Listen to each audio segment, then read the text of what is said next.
কবর পূজারীদের বেরেলবিদের আর একটি আকিদা হচ্ছে, শেষখানে আমি তাদের কিতাব থেকে দুই একটা কথা পড়ে শোনাবো।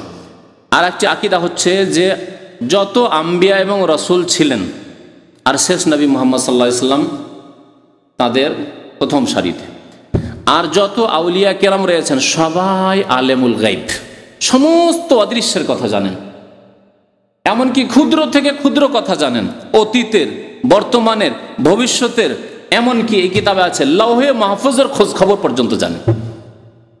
এই জন্য ওলিয়া উলিয়ার কাছে পীর যখন যায় না, পীরের কাছে ওলিয়া উলিয়া পীরের কাছে যখন মুরিদরা যায়, তখন মুরিদ কি উদ্দেশ্যে গিয়েছে বলে দেয়, অন্তরের কথা বলে দিতে পারে।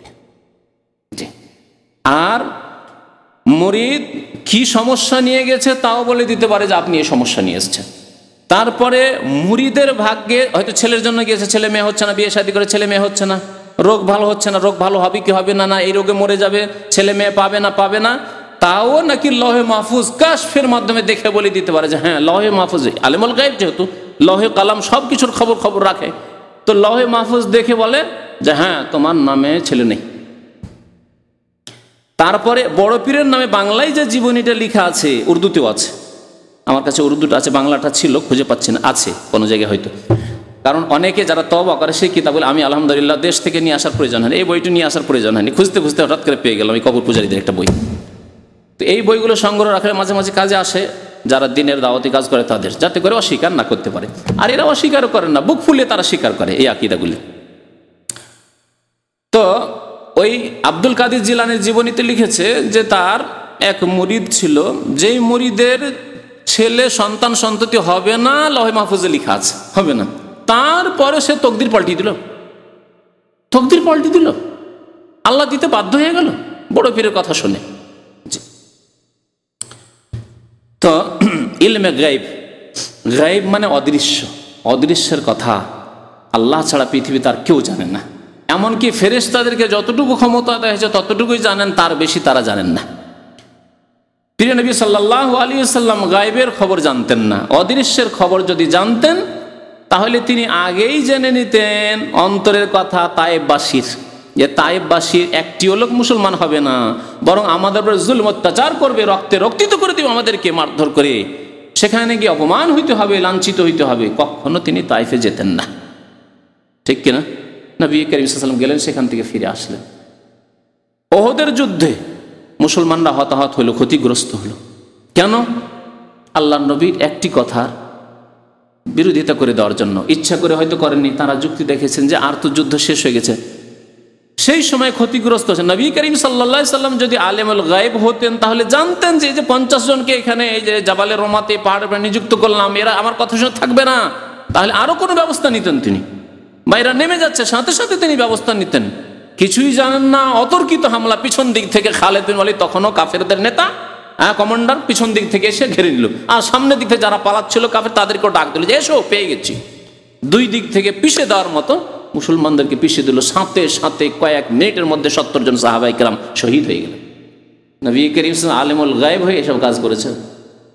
নবী করিম সাল্লাল্লাহু আলাইহি সাল্লামের কাছে একদল কাফেররা এসে মিছামিছি বলল যে আমরা মুসলমান হয়ে গেছি, তো কোরআনের তালিম দেওয়ার লোক না, আমরা সবাই তো মূর্খ, নতুন মুসলমান, কোরআনের তালিমের জন্য কিছু হাফেজকে পাঠিয়ে দেন, আমাদের গোটা বংশ মুসলমান হয়ে গেছে, বরং কয়েক বংশ মুসলমান হয়ে গেছে এই কথা বলল।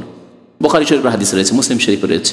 জি, নবী করিম সাল্লাল্লাহু আলাইহি ওয়াসাল্লাম 70 জন সাহাবায়ে কেরামকে পাঠিয়ে দিলেন। যখন তাদের এলাকায় গিয়েছে তারা ঘেরাও করে সবগুলিকে শহীদ করে দিল, একজন কোন রকম বেঁচে ফিরে এসেছিলেন রাদিয়াল্লাহু তাআলা আনহুম আজমাইন। নবী করিম সাল্লাল্লাহু আলাইহি ওয়াসাল্লাম যদি আলেমুল গায়ব হতেন তাহলে তাদের ষড়যন্ত্র, তাদের কোথায় মিটিং হয়েছে সবগুলি শুনে এসেছেন।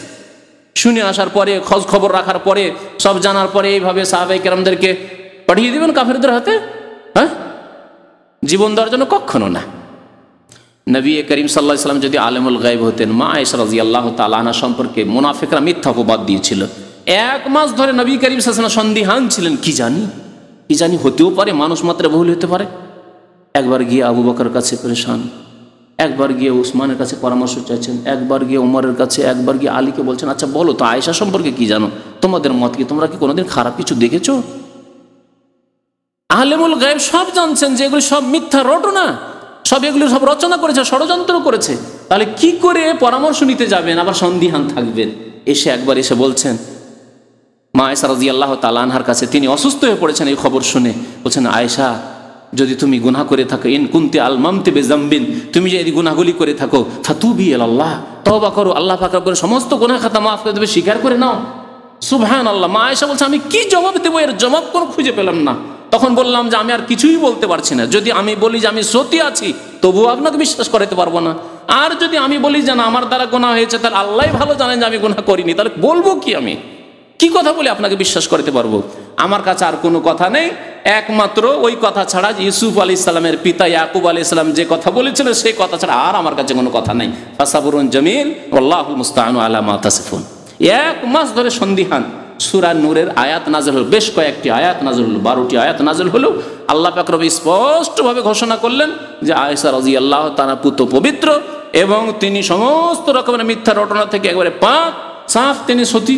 আল্লাহ যখন তার সতীত্বের ঘোষণা করলেন, পাক পরিষ্কার থাকার ঘোষণা করলেন, তখন নবী করিম সাল্লাল্লাহু আলাইহি ওয়াসাল্লাম শান্তি পেলেন। 1 মাস ধরে মানসিক অশান্তিতে ভুগবেন একজন মানুষ, অথচ আলেমুল গায়ব। তারা আলেমুল গায়ব শুধু আল্লাহর নবীকে নয়, সমস্ত ওলিয়া উলিয়া, যত ওলিয়া উলিয়া সব আলেমুল গায়ব, বেরেলবিদের নিকটে একটি আকীদা তাদের। 2 নম্বর আকীদা বললাম।